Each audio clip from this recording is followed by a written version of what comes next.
చాలామంది వాళ్ళ పేరెంట్స్ని కానీ గ్రాండ్ పేరెంట్స్ని కానీ జాయింట్ రిలేటెడ్ ప్రాబ్లమ్స్ కోసం నా దగ్గరికి తీసుకొచ్చినప్పుడు వాళ్ళు ఏం అడుగుతారంటే మా జాయింట్ హెల్త్ని ఎలా కాపాడుకోవాలి, ఇలాగ ఆర్థరైటిస్ని అవాయిడ్ చేయడానికి ఏదైనా మార్గం ఉందా అని అడుగుతుంటారు. చాలా మంచి ప్రశ్న. సో ఈరోజు ఈ జాయింట్ హెల్త్ గురించి డిస్కస్ చేద్దాం. నేను మీ doctor Sharath Babu Neelagiri, joint replacement surgeon in Hyderabad. Younger పేషెంట్స్లో జాయింట్ హెల్త్ని కాపాడుకోవడానికి, ఈ ఆర్థరైటిస్ని డిలే చేయడానికి లేదా అవాయిడ్ చేయడానికి వాళ్ళు చేయాల్సిన ప్రధానమైన థింగ్స్ ఏంటి అంటే, first maintain your BMI.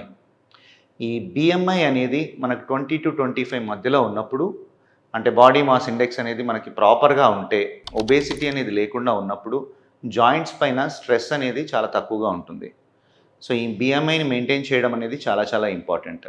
Every KG wait ఎక్కువగా ఉన్నప్పుడు, ప్రతి కేజీకి 4 నుండి 6 కేజీల మనకి వెయిట్ అనేది జాయింట్స్ పైన ఎక్కువగా పడుతూ ఉంటుంది.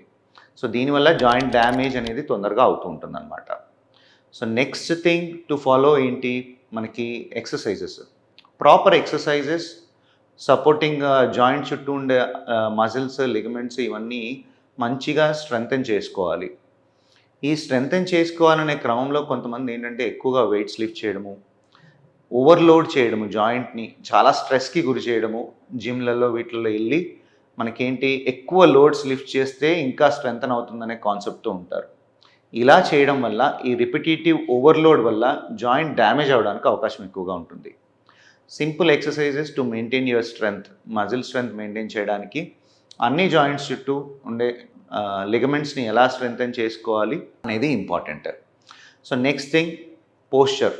వర్క్ చేసేటప్పుడు పోస్చర్ ఎలా ఉండాలి, ఆ పోస్చర్ వల్ల మన జాయింట్స్ పైన ఎక్కువగా స్ట్రెస్ లేకుండా ఈ ఎర్గనామిక్స్ అనే దీన్ని మనం ఫాలో అవ్వడం. చాలామంది సాఫ్ట్వేర్ ఎంప్లాయీస్ పోస్చర్ సరిగా లేకపోవడం వల్ల ఈ జాయింట్ రిలేటెడ్ ఇష్యూస్ తొందరగా రావడానికి అవకాశం ఉంటాయి. సో వీళ్ళు ఈ 45 minutes తర్వాత కంపల్సరీగా లేవడము, ఒక 5 minutes వాక్ చేయడము, స్ట్రెచెస్ చేసుకోవడము, తర్వాత మళ్ళీ ప్రాపర్ పోస్చర్లో కూర్చోవడము, ఇలాగ వర్క్ చేస్తున్నప్పుడు జాయింట్ రిలేటెడ్ ఇష్యూస్ కానీ మజిల్ రిలేటెడ్ ఇష్యూస్ కానీ రాకుండా అవాయిడ్ చేయొచ్చు అనమాట. సో నెక్స్ట్ థింగ్, ఈ జాయింట్ హెల్త్ గురించి మనం ఆలోచిస్తున్నప్పుడు డైట్ అనేది చాలా చాలా ఇంపార్టెంట్. సో ఈ ప్రాపర్ డైట్, బ్యాలెన్స్డ్ డైట్ తీసుకోవడము.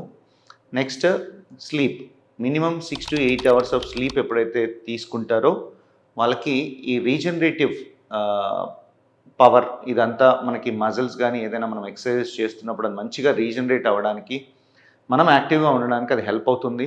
జాయింట్ హెల్త్ని కూడా ప్రాపర్గా ప్రొటెక్ట్ చేస్తుంది. Excessive smoking, alcohol intake and bad foods ఇవన్నీ జాయింట్ హెల్త్కి ఎఫెక్ట్ చేస్తాయి. సో ఈ జాయింట్ని మనం ప్రొటెక్ట్ చేసుకోవాలి అన్నప్పుడు ఇవన్నీ మనం ఫాలో అయ్యి యాక్టివ్గా ఉండి రెగ్యులర్ యాక్టివిటీస్ చేస్తూ ఉంటే ఆర్థరైటిస్ అవాయిడ్ చేయడానికి కానీ, కంప్లీట్గా అంటే ఎక్కువ రోజులు డిలే చేయడానికి కానీ అవకాశం ఉంటుంది. So follow these steps and maintain your joint health.